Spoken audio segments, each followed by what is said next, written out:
Bonsoir à tous, bienvenue à ce flash d'information. Le président du Portugal a achevé sa visite de 72 heures en Côte d'Ivoire. Il vient donc de quitter Abidjan. Et comme vous le voyez sur ces images, il a été raccompagné par le président de la République, Alassane Ouattara. Notez que son séjour en terre ivoirienne a été marqué par plusieurs accords bilatéraux qui ont été signés hier. Des accords portant notamment sur la promotion et la protection des investissements.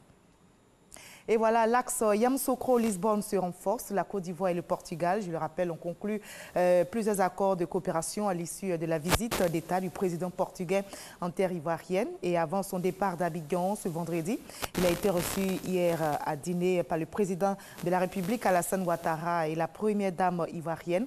Les deux chefs d'État ont salué l'excellence des liens d'amitié et de coopération entre leurs pays.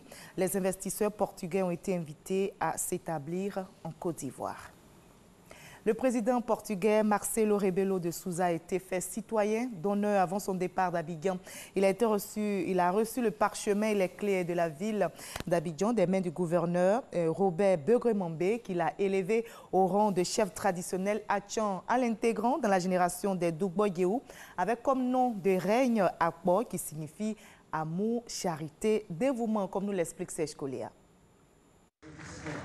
Le nom et le passage du président portugais désormais gravé en lettres d'or dans les annales du district d'Abidjan.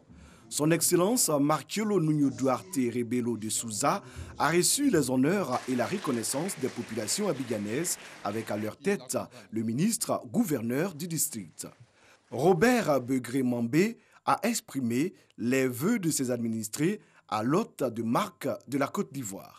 Les populations et le conseil du district autonome d'Abidjan, heureux et fiers de vous recevoir, m'ont confié 4 missions auprès de vous. La première mission, Monsieur le Président, c'est de vous prier respectueusement d'accepter d'être citoyen d'honneur de la ville d'Abidjan. La deuxième mission, c'est de vous prier d'accepter le parchemin qui consacre votre statut. La troisième mission, c'est de vous remettre les clés de la ville d'Abidjan. Et la quatrième mission, Monsieur le Président, c'est de faire de vous un grand chef traditionnel en vous intégrant dans la génération des Dugbo-Guéou. Votre nom, c'est Apo. Pour le président portugais, ce séjour enrichissant passé en Côte d'Ivoire ouvre assurément les voies d'une vraie fraternité et d'une coopération multiforme. Ce n'est pas tous les jours que l'on a l'immense honneur d'être considéré comme un de vos pairs par un groupe très illustre de gouvernants et de rois et chefs traditionnels tout en même temps. C'est un moment inoubliable dont je vous remercie infiniment. Son Excellence Marcelo Rebelo de Sousa a salué l'accueil chaleureux et l'hospitalité des peuples de Côte d'Ivoire. Il s'est dit fier d'appartenir à la génération Dugbo-Guéou. Autre actualité, la Côte d'Ivoire s'inspire des modèles de réussite pour la mise en œuvre de sa politique de développement. Pays visé comme modèle de développement, la Corée du Sud qui avait dans les années 60 les mêmes niveaux de croissance que la Côte d'Ivoire.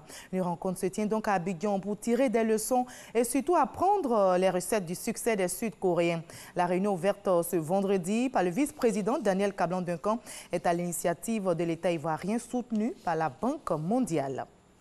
La nouvelle est tombée ce vendredi à Malabo, en Guinée équatoriale. La 55e assemblée annuelle de la BAD, couplée à la 46e assemblée annuelle du Conseil des gouverneurs du Fonds africain de développement, se tiendra en 2020 en Côte d'Ivoire. L'information a été donnée à la clôture de la 54e assemblée annuelle de la BAD, qui a également élu la ministre ivoirienne du Plan et du Développement, Nialé Kaba, au poste de présidente du Conseil des gouverneurs de la BAD. Par ailleurs, le président de la BAD a annoncé sa candidature à la tête de l'institution financière en 2020. En bref, en Guinée, le débat sur le changement de constitution continue à agiter le pays. Les manifestations sont courantes. Hier, jeudi 13 juin, c'est Nzéré-Koré dans le sud du pays qui a été le théâtre de violents affrontements. On déplore au moins un mort et 28 blessés. Au Soudan, l'ex-président Omar El-Béchi a été inculpé pour corruption. Il est accusé par la justice soudanaise d'avoir acquis des richesses de façon suspecte et illégale. Notez qu'également les militaires appellent de nouveau les civils à la négociation après quelques jours d'interruption. La médiation éthiopienne semble faire des progrès et selon le Conseil militaire de transition, Addis Abeba a permis d'instaurer un minimum de confiance pour une reprise du dialogue direct.